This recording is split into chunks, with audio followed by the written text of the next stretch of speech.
Hello friends, hope doing good. Today you can learn how you can change your alarm ringtone. So if you want to learn, then you can stay with me, otherwise you can ignore this video.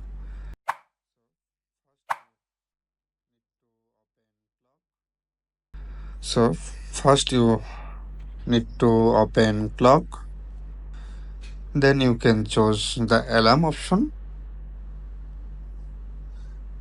Alright. So then you can choose your alarm specific alarm option. Tap here.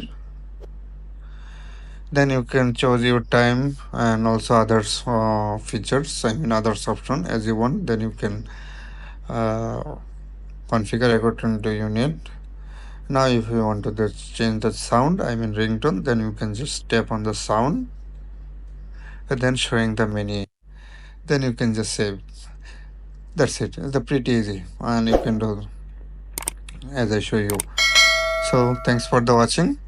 Uh, bye bye.